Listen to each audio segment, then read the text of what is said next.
नमस्कार, मी पंजाब डक. सर्वप्रथम ऊस शेतकऱ्यासाठी हळद लागवडी करणाऱ्यासाठी एक आनंदाची बातमी. सध्या आज 7, 8, 9च्या दरम्यान विदर्भामध्ये वर्धा, नागपूर, भंडाराकडे पाऊस पडेल. पण त्याच्यानंतर तुम्हाला सांगू इच्छितो की राज्यामध्ये मात्र 15 ते 20च्या दरम्यान हे काय होणार आहे, बंगालच्या खाडीमध्ये एक चक्रीवादळ तयार होईल.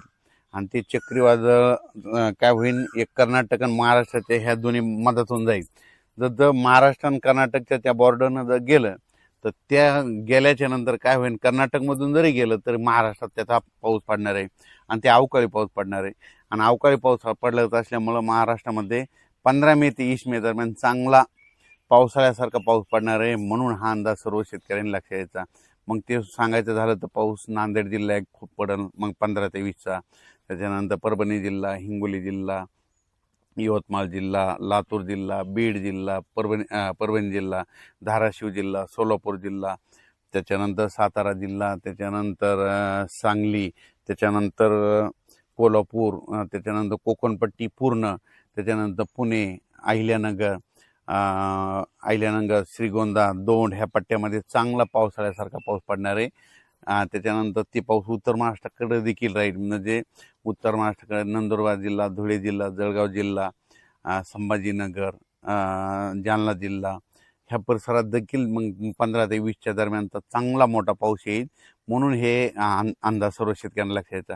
पण राज्यातल्या सर्व शेतकऱ्याला सांगू इच्छितो की हे जे पाऊस आहे त्याचा जरा जास्त पश्चिम आणि महाराष्ट्राच्या दक्षिण भागाकडे खूप पडणार आहे. कारण की ते चक्रीवादळ जे आहे ना ते कर्नाटकमधून जाईल. त्याच्यामुळे काय होईल, त्या परिसरामध्ये दक्षिण महाराष्ट्राकडं आणि पश्चिम महाराष्ट्राकडं तिकडं खूप पाऊस पडेल. आणि ऊस असेल तर ऊसाच्या सऱ्यामध्ये देखील पाणी साचेल अशी परिस्थिती राहील. म्हणून हे लक्षात यायचं. आणि राज्यातल्या सर्व शेतकऱ्याला एक महत्त्वाची आनंदाची बातमी तुम्हाला एक सांगू इच्छितो की 13 मे ते 17 मेच्या दरम्यान म्हणजे आत्ता मान्सून अंदमान बेटावर दस्तक देणार आहे. म्हणून हा अंदाज सर्व शेतकऱ्यांनी लक्षात यायचा.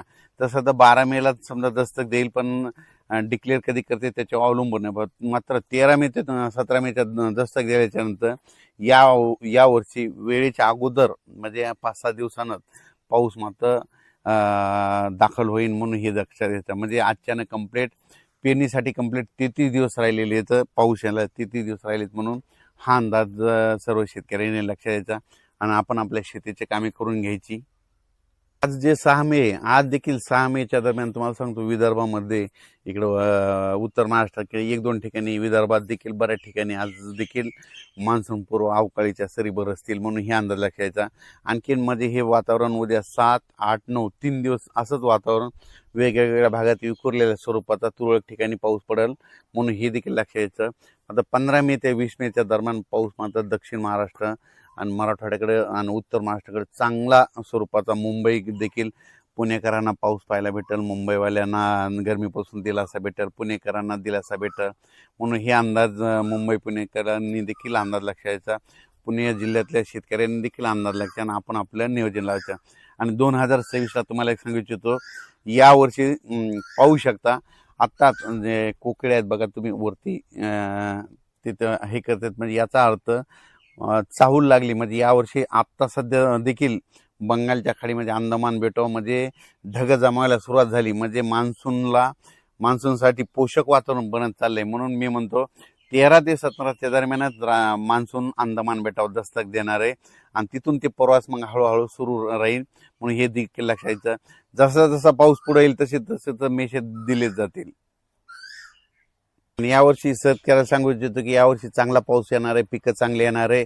आणि यावर्षी मात्र परतीचा पाऊस मात्र धुमाकूळ घालणार आहे. म्हणजे परतीचा मध्ये सप्टेंबर-ऑक्टोबर महिन्यामध्ये मग काय होईल ना, काही काही ठिकाणी अतिवृष्टी होईल, काही ठिकाणी मुसळधार पाऊस सप्टेंबर-ऑक्टोबर महिन्यात होईल. म्हणून हे लक्षायचं. म्हणजे यावर्षी दोन्ही पिकं येणार आहेत. खरीप पण येणार आहे. खरीप कमी पाऊस असल्यामुळे खरीप येईल, लवकर पेरणी होत असल्यामुळे खरीप चांगले येणार आहे. आणि उशिरा नंतर परतीचा पाऊस जास्त असल्यामुळं रब्बी चांगले येणार आहे. म्हणून हा अंदाज सर्व शेतकऱ्यांना लक्षात यायचा.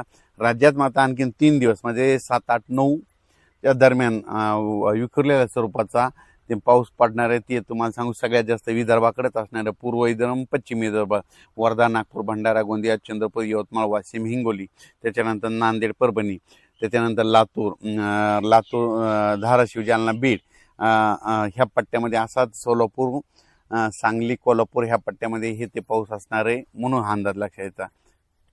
अचानक वातावरण बदल झाला तर उद्या एक मेसेज दिला जाईल. धन्यवाद.